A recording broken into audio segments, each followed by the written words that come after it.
한 주간의 정치권 핫 이슈를 속속들이 들여다보는 정치토론 왈가왈부 유용합니다. 오늘도 어김없이 뜨거운 토론을 펼쳐주실 세 분이시죠. 김유정, 진성호 전 의원, 그리고 새로운 식구가 됐죠. 강기정 전 의원 나오셨습니다. 안녕하십니까? 안녕하세요. 네, 안녕하십니까? 강기정 의원님은 지난번에 한 번 나오셨었죠. 두 번 나오셨어요. 예, 김광진 의원을 대신해서 두 번 나왔습니다. 그렇습니까? 예.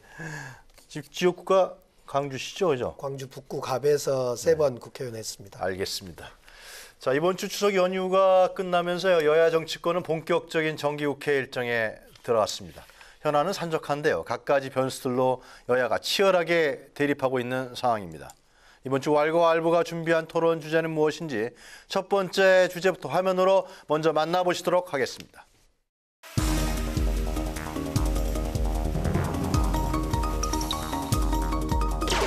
추석 연휴 기간에 열린 한미 정상회담에서 양국 정상이 굳건한 한미 동맹을 재확인하고 한반도 비핵화와 평화체제 구축에 동의했습니다.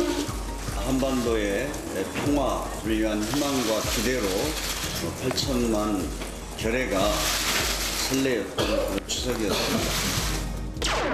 경제 관련해서는 우려가 압도적으로 많았습니다. 가는 곳마다 제발 먹고 살게 해달라고 아우성이었습니다. 결정적으로 과연 국민 세금만으로 경제를 굴려갈 수 있겠냐는 큰 걱정이 많았다는 점을 전해드립니다. 현장에서 직접 들은 민심은 민생과 경제 걱정이 가장 컸습니다. 여러 국민들이 하나같이 하시는 말씀이 먹고 살기 힘들다는 것이었습니다. 소득주도 성장은 이제 더 이상 두고 볼 수 없는 상황입니다.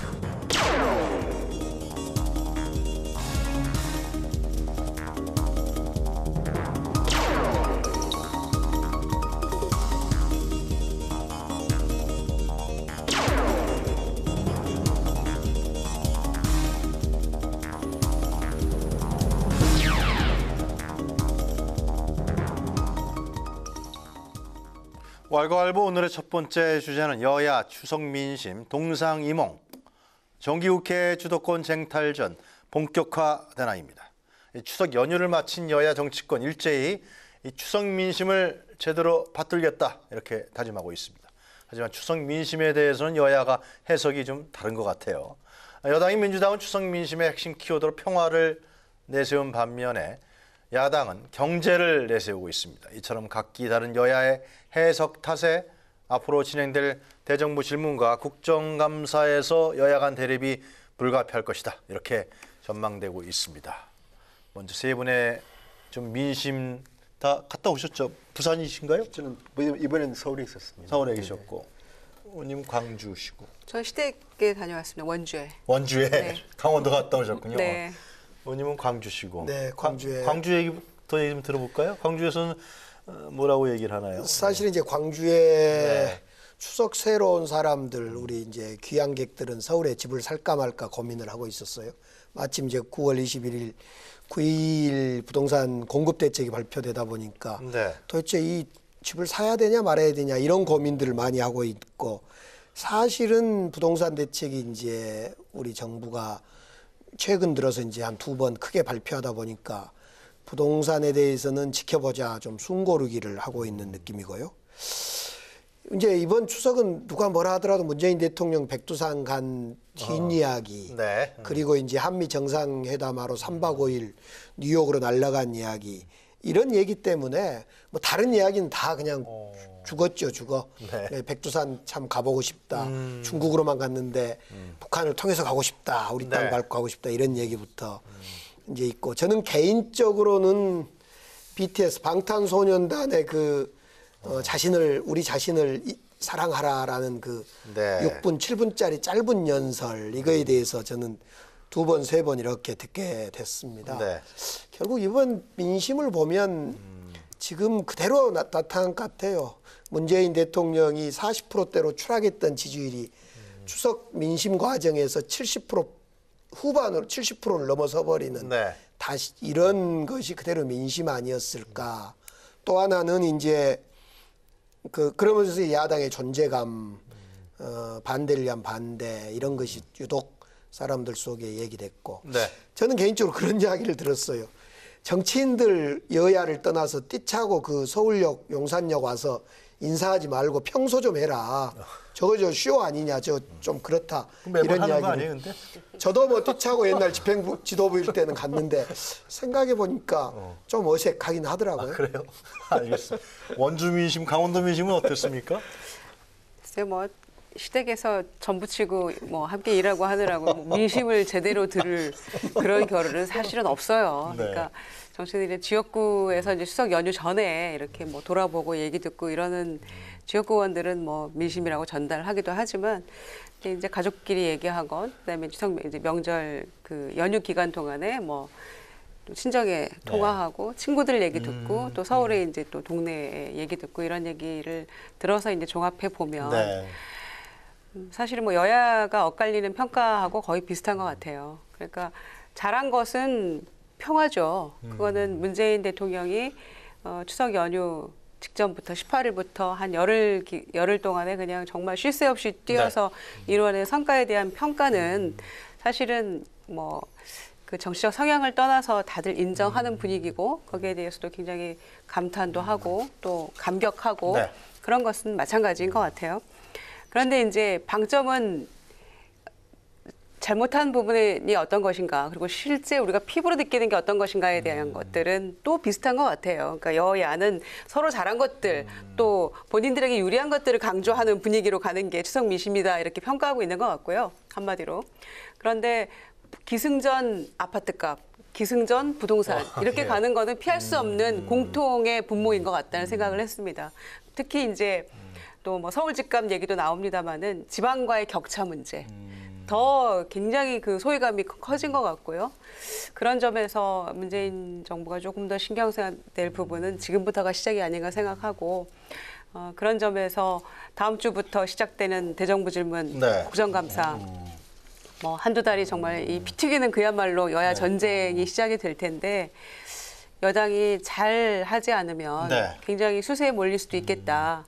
평화와 남북 문제, 북미 문제, 한반도 평화 문제 하나만으로 그게 모든 것을 해결하는 금과 억저가 될 수는 없다라는 것을 조금 새겨야 될 것 같습니다. 평화 남북 문제와 경제 문제는 분리돼 있다. 뭐 그런 그렇죠. 말씀이신 것 네. 같네요. 그 우리 저 진의원께서는 서울만 민심을 들으셨나요? 이제 지방 갔다 온 친구들도 이야기를 해보면 네.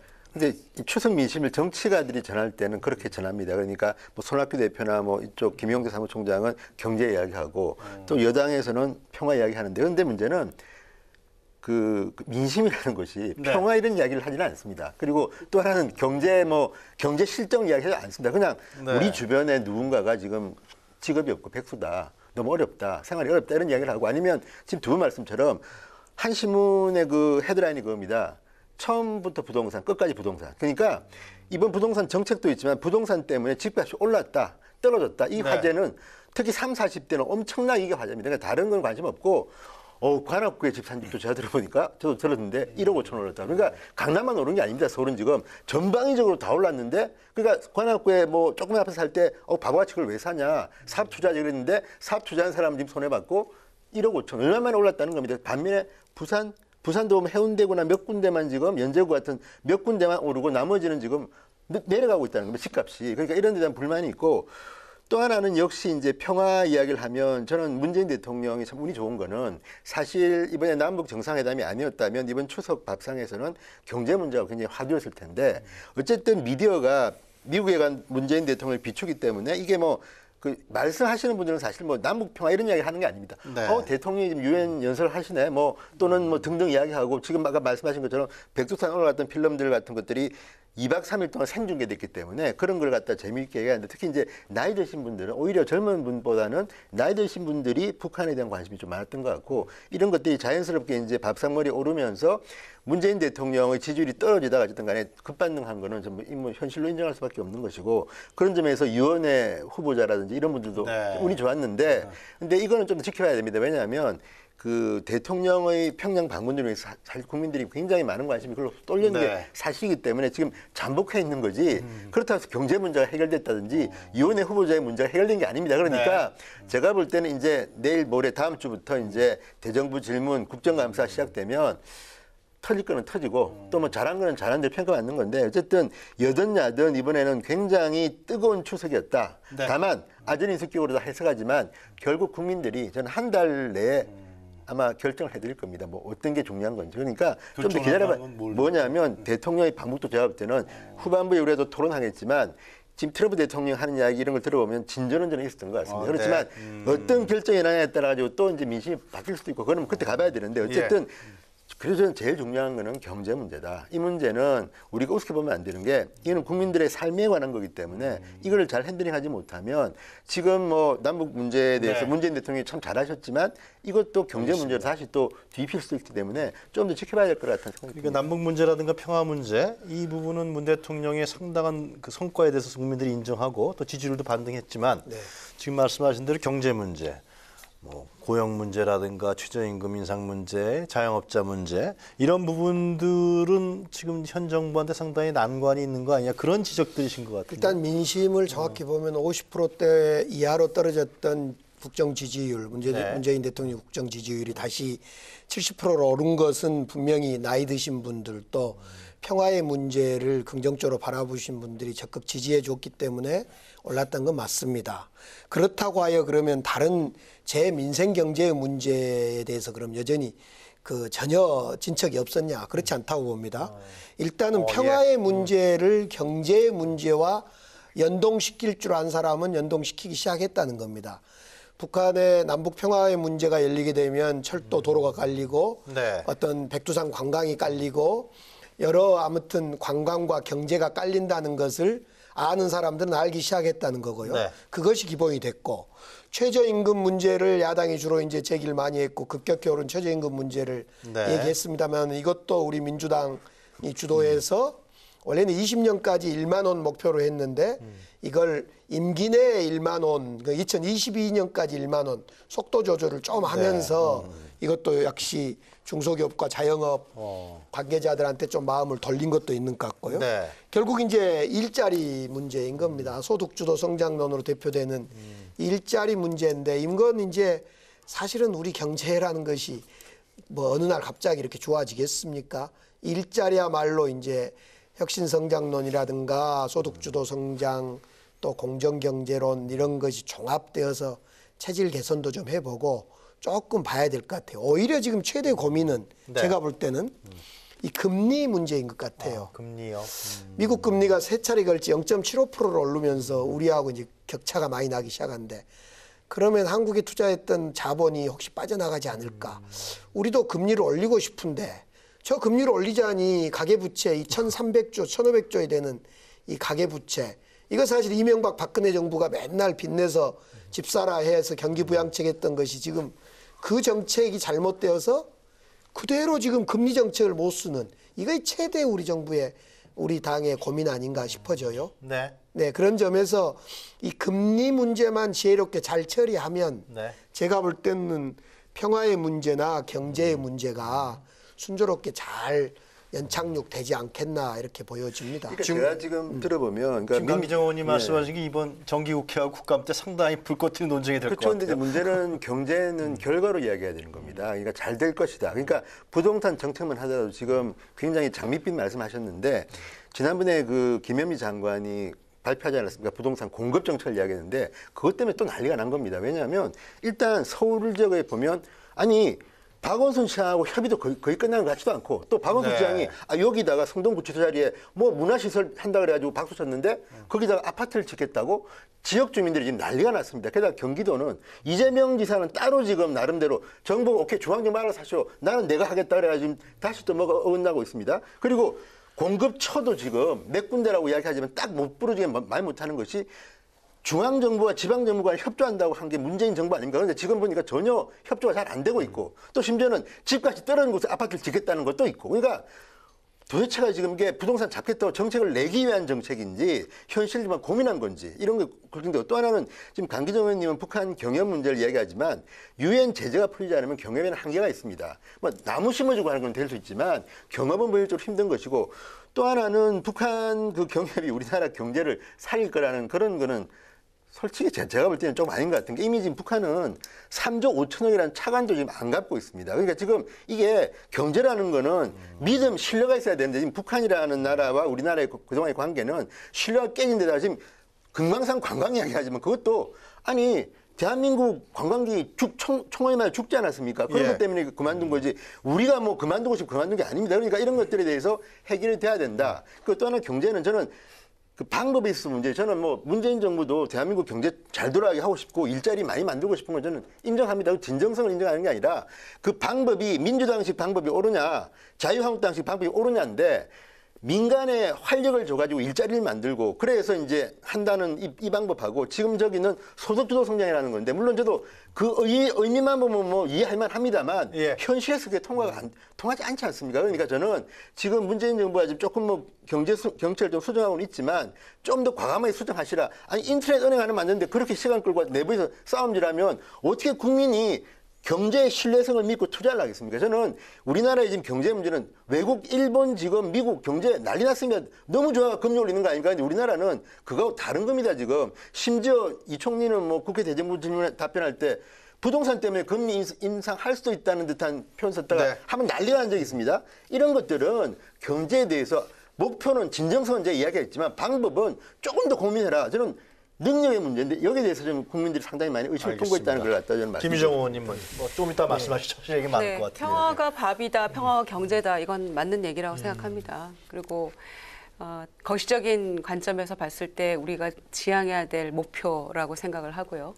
그리고 이번에 그 3차 남북 정상회담을 통해서 이제 실질적으로 남북 간 무력 충돌의 그 위험이나 두려움으로부터는 해방되었다 이렇게 생각하고 있잖아요. 그런 것만 보더라도 국방비를 축소해서 그거를 다른 분야에 사용할 수도 있고 그런 측면에서 실질적으로 평화가 곧 경제다라는 말은 저는 성립한다고 보여집니다. 그 명제는 참이라고 보여지는 거죠. 그런데 다만 국민들이 느끼기에 당장 그게 내가 체감할 수 있는 그 경제가 좋아져야 되는 거거든요. 그런 점에서 부동산 대책이 참여정부 때 18번이 나왔어도 결국은 실패했고 정권도 잃었던 것처럼 이번에 내놓은 대책들이 과연 집값을 잡을 수 있을 것인가. 저는 그런 점에서는 자유한국당 장제원 수석대변인조차도 미친 집값을 잡기 위해서 정말 적극적으로 지지해야 된다. 이 문재인 정부의 부동산 정책에 라고 얘기할 정도로 심각한 건 사실이잖아요. 그런데 과연 어떤 국민이 정말 집값을 잡을 수 있을까라는 그 질문에 대해서 흔쾌히 예라고 답할 수 있을 것인가. 그런 점에서 국민들이 정말 실감을 못하고 있다는 그런 거죠. 그리고 이번 대책이 실효성이 없을 경우에는 더 강력한 대책을 내놓겠다라고 계속 하는 모습을 정말로 일반 국민들이 바라봤을 때는 부동산 투기자들하고 정부가 지금 뭐 밀당하는 것이냐라는 비판적인 시각도 있다라는 것을 염두에 둔다고 생각합니다. 그런 점에서 우리가 이 한반도 화해 평화 무드로 가는 이 큰 틀에서의 지향은 노력해야 되는 바이고 잘 돼가고 있다고 생각하면서도 실제로 이 정권은 유한합니다. 몇 년 있으면 임기는 또 끝나가는 것이거든요.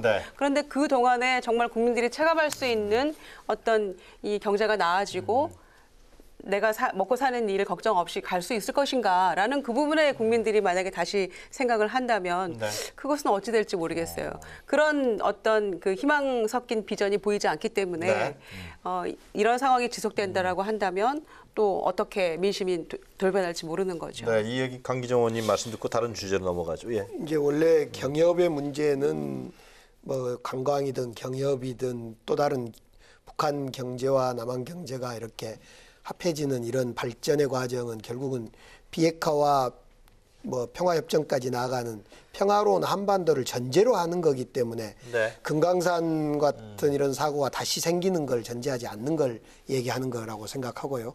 그런 점에서 분명히 평화는 김정은 의원님 말씀처럼 경제로 이어져 갈 수 있다. 남북 간의 문제가 한반도의 평화의 문제가 풀리면 제가 개인적으로 보면 이 시베리아에서 오는 가스관만 한반도를 관통한다면 대한민국의 에너지 문제가 급격한 지금 LPG, LNG 가격 이거 3분의 1만 다운돼도 엄청난 제조업 경쟁력을 갖는 이런 대한민국의 제조업의 경쟁력을 갖는 이런 놀라운 일이 벌어질 거다. 그런 점이 바로 한반도의 평화가 경제로 이어진다. 저는 이렇게 생각하고요. 네. 부동산 문제는 사람들이 그러더만요. 부동산 이번에 9.21 대책이나 또 그전에 9.13 대책을 보고 안 믿어요. 잘 신뢰가 안 가더만요. 이번도 저도 추적 때 해보면 그 정부가 안 된다. 그런데 다행스러운 것은 저는 그린벨트 푸는 공급 정책을 펼 줄 알았더니 김현미 장관이 예. 우리 정부가 그건 아니고 대신 규제나 어떤 빈 땅에 임대주택을 많이 지어서 공급하는 이런 방향으로 가서 참 다행이고 그걸 지자체하고 의논해서 참 잘했다. 저는 박수를 보낸데 네. 앞으로 이제 이거 직감 말 안 들면 저는 더 강력한 대책 예를 들면 그런 건데 누가 인터넷 그런 거 올렸던데 두 채까지는 봐주고 세 채부터는요. 세 채부터는 과감한 보유세나 아주 재산세를 엄청 매겨서 집을 갖고 있을 이유가 없도록 만들어버려야 한다. 이런 이야기를.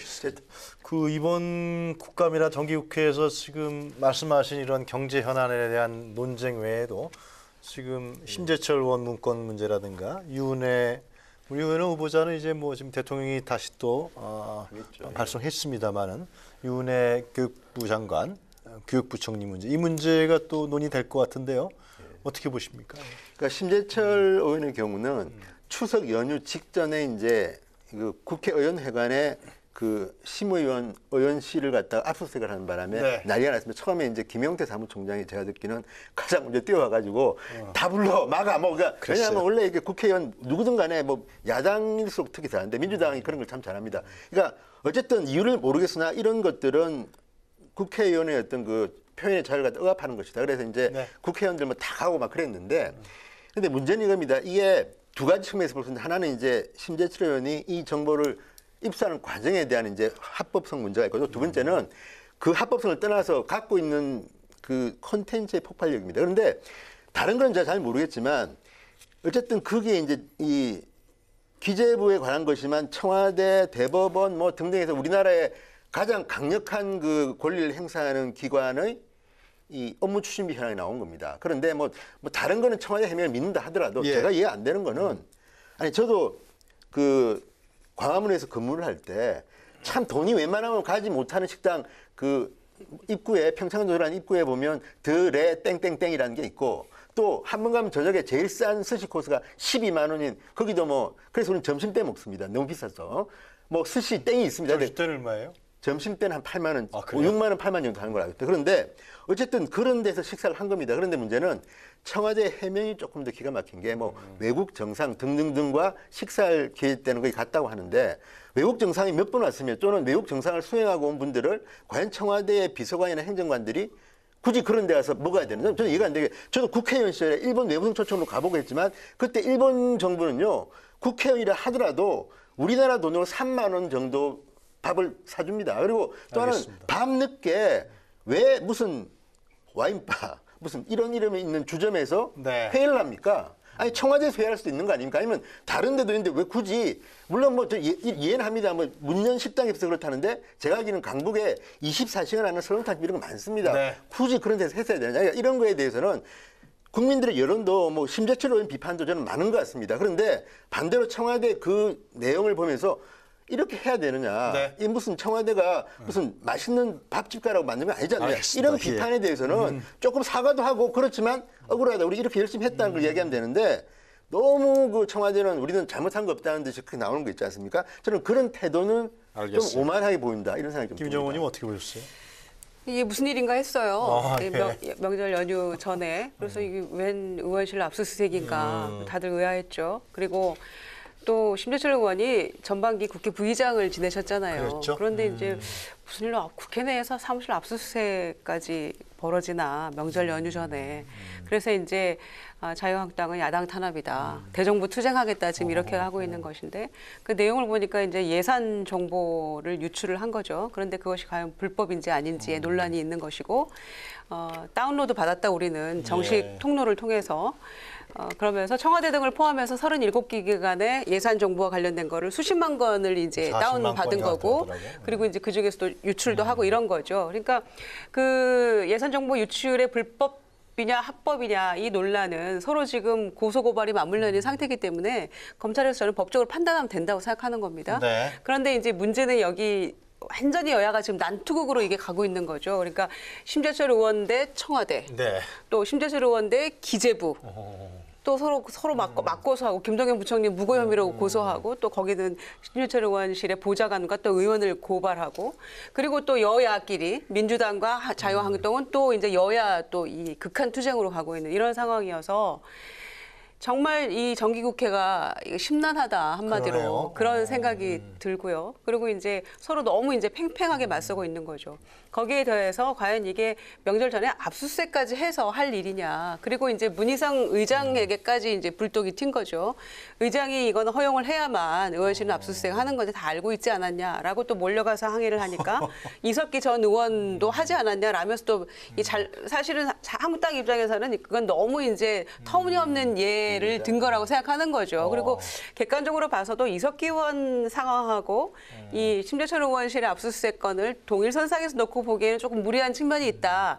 이렇게 보는 게 그냥 인지상정인 네. 것 같아요. 그런데 이제 문희상 의장이 또 그 예를 들고 해서 이게 불똥이 점점 커지는 상황이어서 네. 이게 지금 이 한 건으로 거의 여야 울고 싶은데 뺨 때려준 격인 것 같아요. 제가 보기에는 자유한국당은 지금 뭘 해도 뭐 야당 반사 이익도 없고 경제가 뭐 잘 안 돌아간다고 해도 한국당이 되살아날 조짐도 없는 것이고 지지율 반등도 없고 뭐 이런 상황 속에서 이 이제 걸린 거죠. 그런 상황이니까 한국당은 굉장히 할 말이 많은 것이고 그래서 지금 이 사태를 지켜보면서 또 청와대는 청와대대로 뭐 여러 가지 뭐 항의도 하고 또 네. 증거도 제시해 가면서 억울하다 이렇게 얘기를 하고 있는데 저는 그 불법인지 합법인지에 대해서는 법적인 판단을 맡겨두고 네. 이 부분은 이렇게까지 극한으로 치달아서는 안 된다 이렇게 생각하고요. 그리고 그 할 얘기가 있으면 청와대에서 명확한 근거 자료 그리고 또 감사원에서 이 업무 추진비에 대해서는 다 또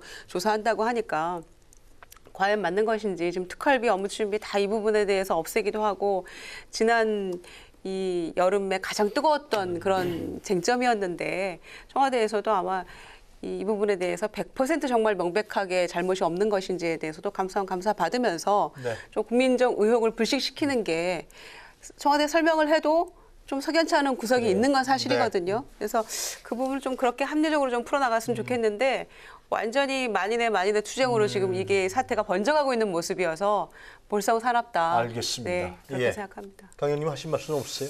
많죠. 하나요? 심재철 국회 부의장님 하셨는데 의원님이 지금 매우 잘못하고 있어요. 제가 볼 때는 만약 제가 심재철 의원이면 어떻게 했을까 이런 생각을 저도 해봤습니다.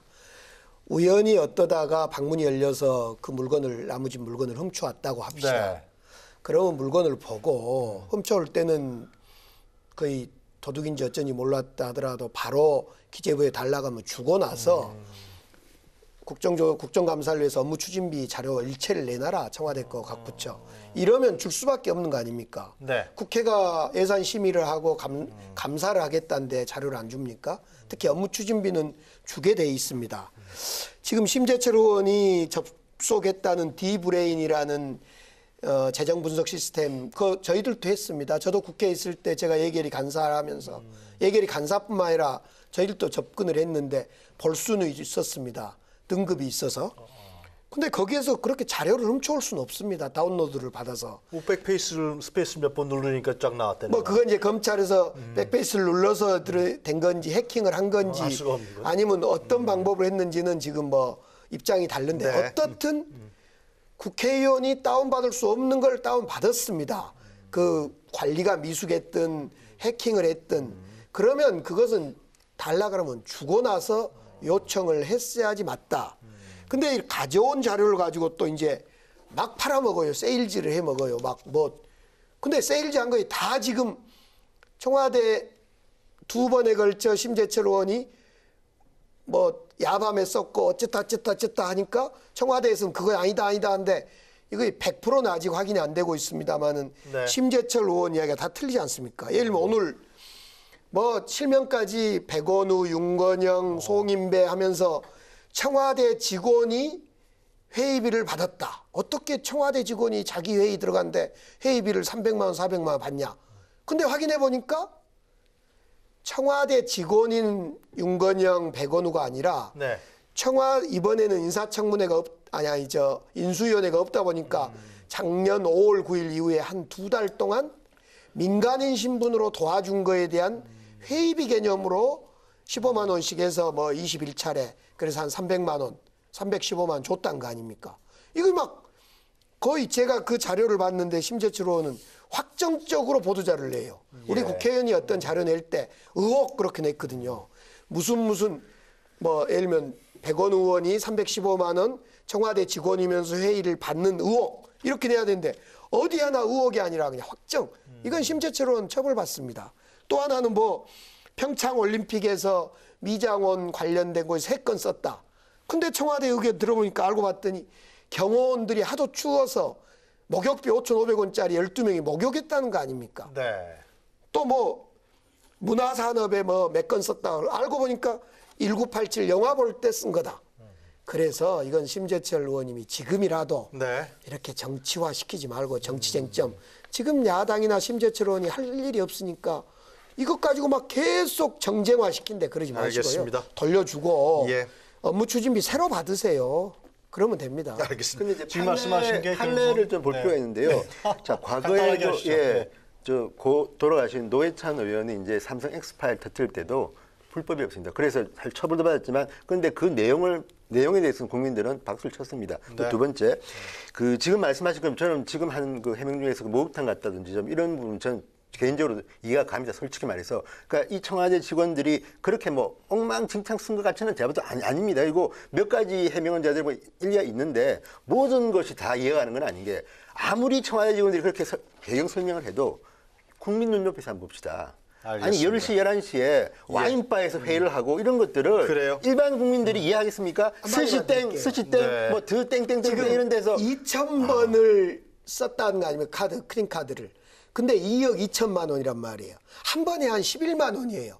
생각해 보시죠. 아니 물론 우리는 제가 뭐- 이해합니다. 그런데요, 일반 국민이 볼 때 1인당 12만 원 이상 되는 집에서 가서 아니, 거기서 만약에 12만 원 내서 거기가 돈을 12만 원 많이 이상 된 집에 가서 12만 원짜리를 먹었다는 건 아니잖아요. 지금 아니, 먹었다는 건 아니지 않습니까? 저녁에 가면요 최고 비싼 게 10만 원인데 만약에 그래서- 더 싼 값에 먹었다면 그거는 또 안 되죠. 왜냐면 왜냐하면 그건 해명을- 청와대 직원이라도 돈을 그래요? 제대로 네. 내야지. 그러니까 알겠습니다. 이런 것들은 저는 무슨 네. 말이 드냐면요. 국민 눈높이에서 한번 생각해 보시라 이겁니다. 굳이 그럴 필요가 있었는가? 와인바를 왜 갔는가? 아니 이런 점은요. 저는 자꾸만 우리만 옳다 또는 뭐 최순실 태블릿 PC도요. 그거 불법적으로 습도했을 수도 있습니다. 그렇지만 예. 보도했습니다. 그러니까 이런 판례를 가지고 이게 만약에 심재철 의원이 볼 때 공공의 이익을 위해서 알 걸 위해서 할 수 있는데 문제는 결국은 법원에서 막 가려지겠죠. 그렇지만 일부 내용에 대해서는 저는 조금 여건도 알겠습니다. 좋습니다. 좀 반성해야 될 게 업무 아닌가. 추진비가 예. 제대로 써야 된다는 거에 동의하고요. 전적으로 동의합니다. 다만 이 방식이 지금 한 번쯤만 검토하면 이것이 이렇게 쓰여질 수 있다라고 확인할 수 있는 걸 막 까고 있어요. 맞지 않는 내용을. 이거이 문제란 거예요. 몰래 훔쳐오고 알겠어요. 예. 몰래 들어가고 몰래 훔쳐오고 막 까는 것이 문제란 그래, 거죠. 두 분들 김정호님 한번 아까 얘기하신 게 그죠? 너무 난성 토론이 된다 그런 거로 정리하셨던 것 같아요. 하여튼 네 알겠습니다. 하여튼 뭐, 이번 국회에서는 심재철 의원 사건, 그다음에 이제 윤해 장관에 대해서 지금 아직 그 보고서 채택을 못했잖아요. 그럼 며칠 또 이제 다음 주 며칠 동안 또 쟁점이 될 것 같고요. 결국에는 뭐 대통령이 임명 강행하지 않을까 싶고, 그다음에 판문점 선언 비준 동의안 문제, 이거는 바른미래당이 조건부긴 합니다만 입장을 뭐 전향적으로 바꿨기 때문에 잘 되지 않을까 싶어요. 한국당을 빼고도. 그런 몇 가지 쟁점들이 있어서 거기에 정치개혁 문제랄지, 그다음에 이제 이 경제 소득주도 성장에 대한 정책에 대한 비판, 그게 아마 이번 정기국회 쟁점이 될 뜨거워지겠네요. 텐데 네, 뜨거워지겠어. 간단치 않을 것 같습니다. 뜨거워질 심재철 것 의원 같아요. 사태가 모든 네. 것을 먹는 블랙홀이 될 것 같아요. 다음 주 저희 금요일 날 왈가왈부도 뜨겁게 진행될 것으로 예상이 됩니다. 하여튼 한번 다음 주 국회 어떻게 진행되는지 저희 지켜보기로 하고요. 첫 번째 주제는 이 정도에서 저희가 예고편으로 첫 번째 마무리 짓겠습니다. 자, 그럼 이어서 오늘의 두 번째 주제 화면으로 먼저 만나보시도록 하겠습니다.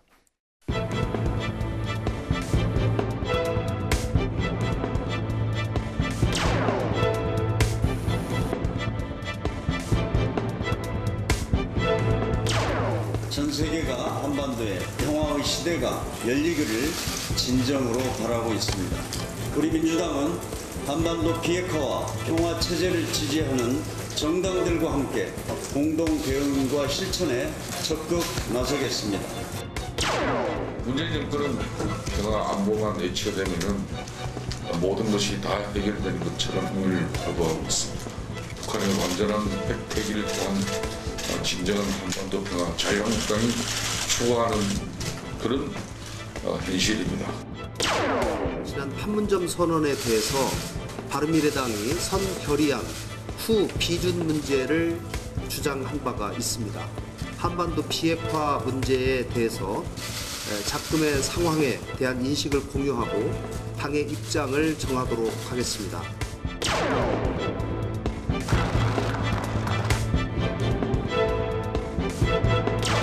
김정은 위원장과 나는 전쟁의 그림자를 걷어내고 평화와 번영의 시대를 다짐했습니다. 전쟁 동식은 매우 절실합니다. 어려운 일이 따를지라도 남북미는 정상들의 상호 신뢰를 바탕으로 한 걸음씩 평화에 다가갈 것입니다.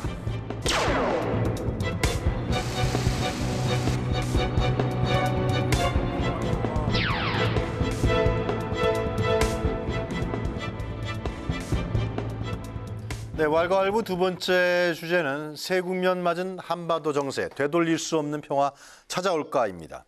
이 한반도 정세가 이 제자리 걸음을 벗어나서 이제 급물살을 타고 있습니다.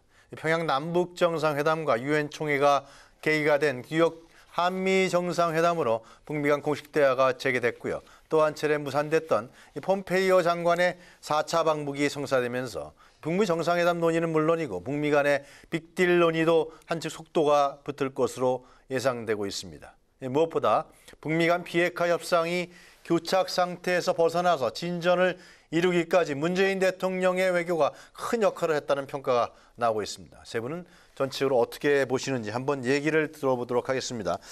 우리 강기정 의원님, 앞으로 이거 어떻게 진행될까요? 급속도로 진행될 거라고 예상되죠? 어떻게 보세요? 네. 미국은 속도 조절 좀 한 것 같아요. 네. 일단 폼페이오 방북은 조만간에 이루어질 것 같아요. 그래서 네. 폼페이오와 이용호 외무상이 뉴욕에서 만났는데요.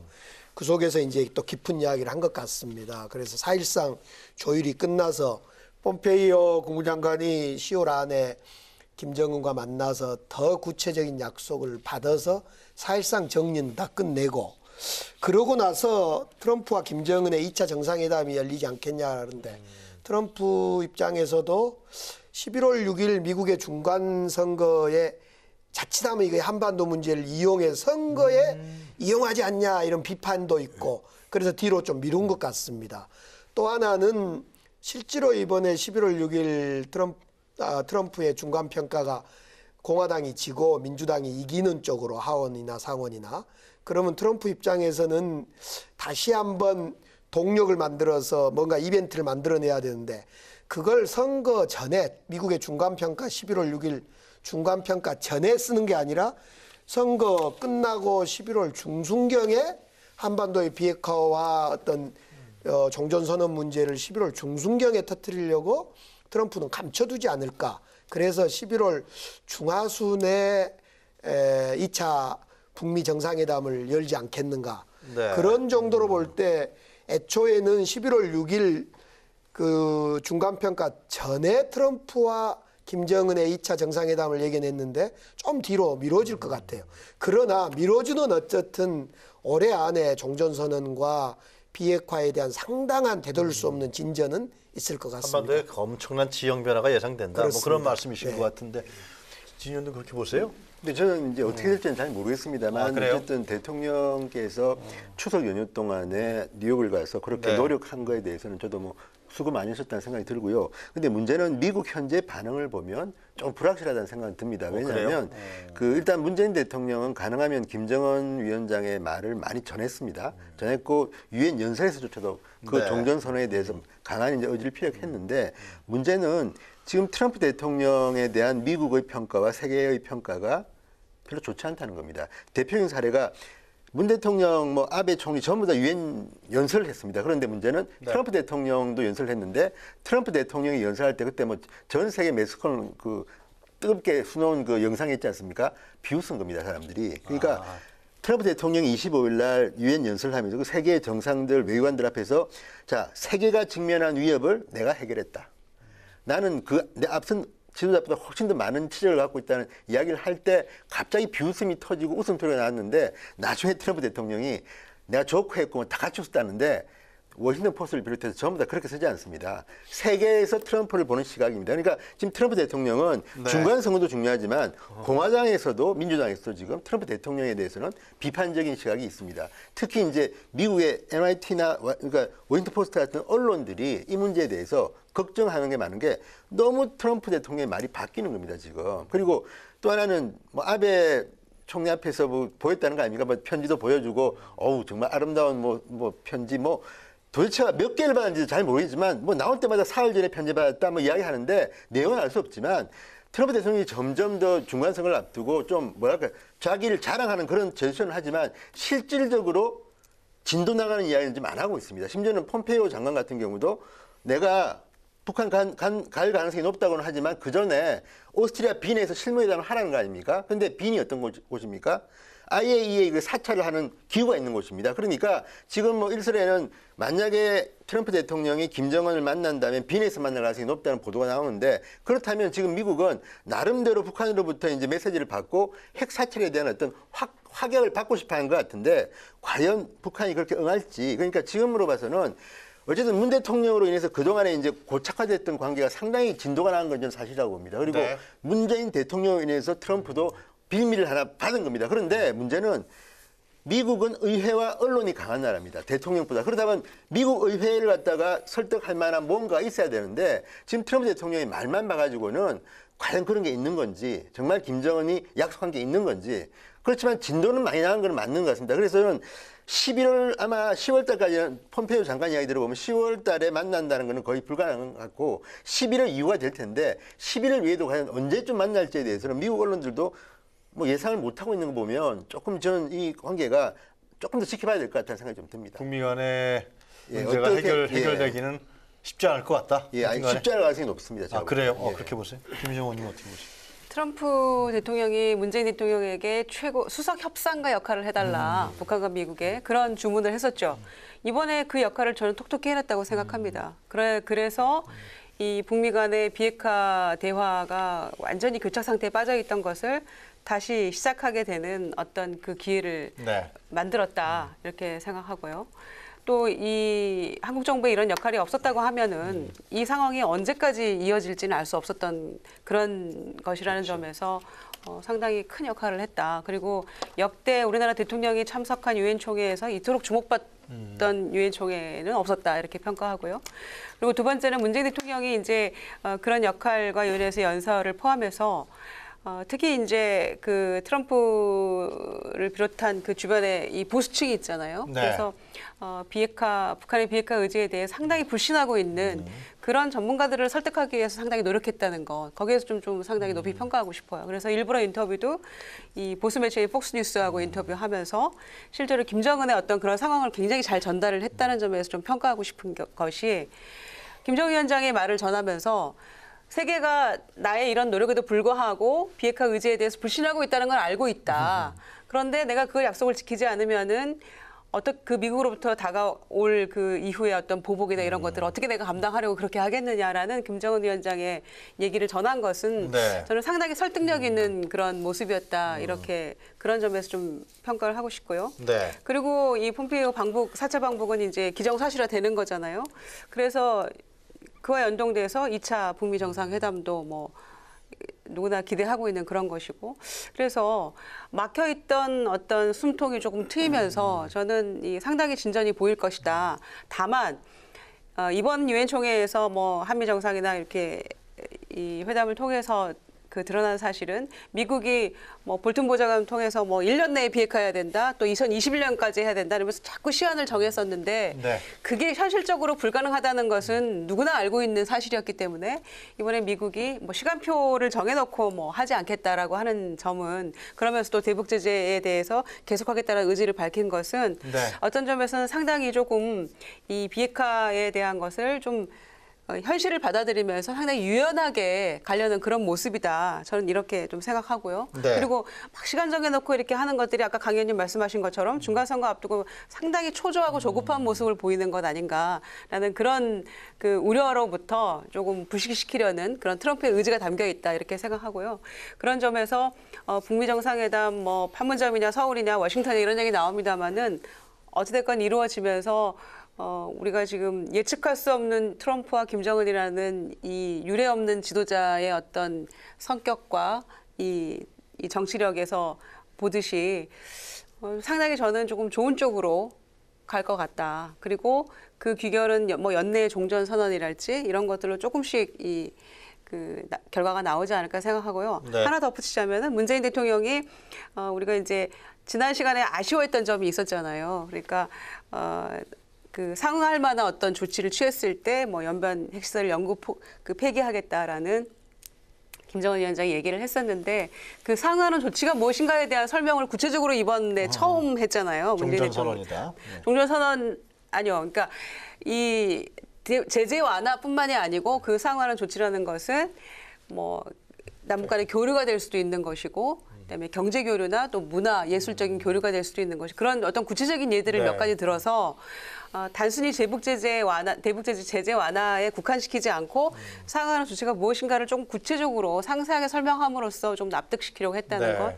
그래서 그런 역할은 충실히 했고 이제 공은 북미 간에 다시 넘어간 셈인데 저는 폼페이오 방북도 기정사실화 됐고 이 2차 회담도 뭐 충분히 일어날 수 있는 상황이기 때문에 그리고 또 이어지는 또 남한 이 한국의 답방 김정은 위원장의 그렇게 해서 이 트리오가 네. 뭔가 조금 진전된 어떤 그 결론을 좀 낼 거라고 저는 희망 섞인 조심스러운 전망을 해봅니다. 북미 정상회담은 연내 이루어지겠죠, 하여튼간에. 이루어집니다. 북미 정상회담이 이루어질 거고요. 네. 트럼프의 비웃음에 대해서 아까 유엔 총회에서 많은 나라의 정상들이 웃었던 것 저도 그 영상을 보면서 저도 같이 웃었는데요. 네. 이건 정확하게 트럼프의 그 다국주의를 부정하는 소위 자국 중심주의, 보호무역주의 정책을 펴는 네. 이 트럼프의 비웃음이고요.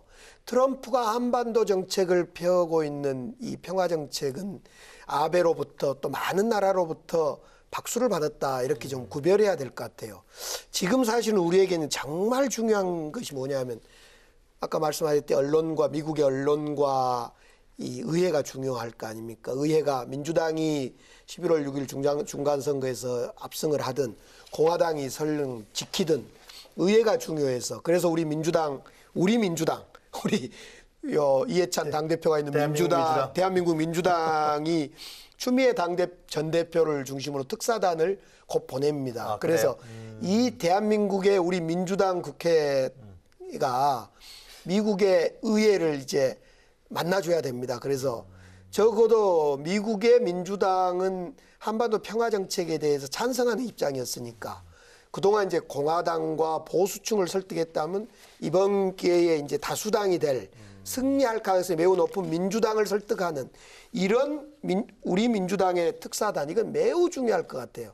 그런 점을 준비하고 있다는 말씀을 같이 드리고 싶습니다. 네, 제가 짧게 이제 한마디만 더 드리면 폼페이오 장관의 말이나 볼튼 보좌관의 말을 들어보면 왜 제가 이 가능성이 좀 낮게 보냐면 이분들은 지금 의회도 아니고 트럼프 대통령이 임명한 관료들입니다. 그런데 무슨 이야기를 하느냐. 볼튼은 1년 내 비핵화는 문재인 대통령한테 김정은이 지난번 판문점 회담 때 말한 거다.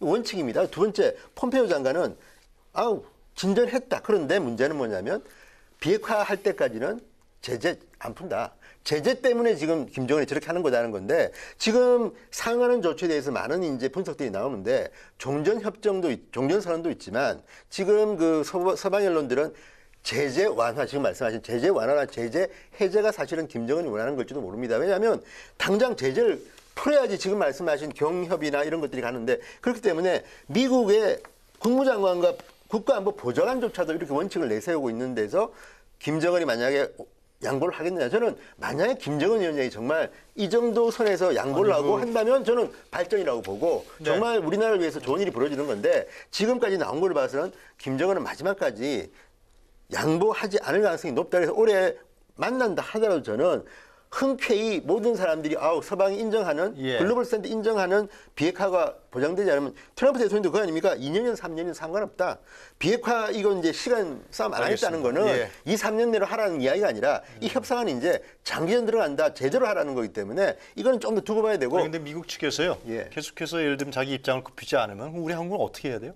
그러니까 우리나라가 문재인 대통령은 그 5일 경기장 가서 또 얘기까지 했잖아요. 제가 볼 김정은 때는 문 위원장하고 대통령은 정말 많은 노력을 핵무기를 했고요. 많이 했습니다. 그걸 근데 김정은 위원장이 그렇죠. 약속했다라까지 발표했는데 미국 측에서 그런 부분들 만약에 조금이라도 받아들이지 않는다면 우리는 어떻게 해야 됩니까? 우리는를 떠나서 북한이 비핵화에 대해서 진정성을 갖다가 세계가 인정하지 않으면 특히 유엔이 인정하지 않으면 네. 제재가 풀어지지 않습니다. 그러면 제가 볼 때는 김정은도 뭐냐 우리도 해달라. 그러니까 김정은이 요구하는 것과 미국이 생각하는 게 좀 다를 수가 있기 때문에 이 부분이 조정되면 정말 네. 위대한 한 발을 내딛는 것이고 알겠습니다. 이게 안 되면 상당히 힘든 상황도 갈 수 있다는 거죠. 네, 김유정 의원님 마지막 얘기 듣고 정리하는 걸 아주 뭐 이 문제도 논의가 활발할 것 같은데 예. 간단하게 해주시죠. 예. 그래서 만약에 이제 2차 북미 회담까지 갔는데 또 교착 상태에 빠질 수도 있는 거고 네. 만약에 비관적으로 생각한다면 그런데 언제까지 이제 우리가 한반도 운전자론 얘기를 했을 때 과연 우리가 잘할 수 있겠느냐, 운전대는 잡은 것이냐 이러면서 비판의 목소리가 높았는데 그 역할이 현재까지는 정말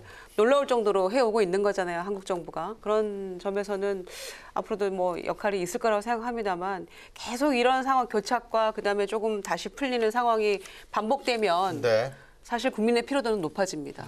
저는 그렇게 보여지고요. 그래서 아마 그때는 정말로 이 경제 문제가 더 아우성이 될 텐데 그런 점에서 우리가 어찌할 수 없는 그 부분이 이 북미 간의 그 협상을 통해서 나올 수밖에 없는 그 결과 이런 것들은 상당히 조금 자괴감이 들긴 하죠. 안타까운 마음도 있고. 그런데 문재인 대통령이 그 얘기했던 그 부분에 저는 조금 희망을 거는데 제재 완화하고 만약에 북한이 약속을 어기고 또 신뢰를 깰 경우에는 다시 제재에 들어가면 되는 거 아니냐. 이제 그런 어떤 그 처방까지 제시를 했거든요. 그런 이제 간절함을 조금 트럼프나 김정은 위원장 서로 조금 그래요. 이해를 하고 네. 뭐 좋은 성과가 좀 나왔으면 좋겠네요. 네, 알겠습니다. 하여튼 좋은 성과 저도 나왔습니다. 네, 국민들은 다 바라고 있는 거죠. 그렇죠. 네. 네. 그 부분이 이제 문재인 대통령의 지지율로 옮겨갔다.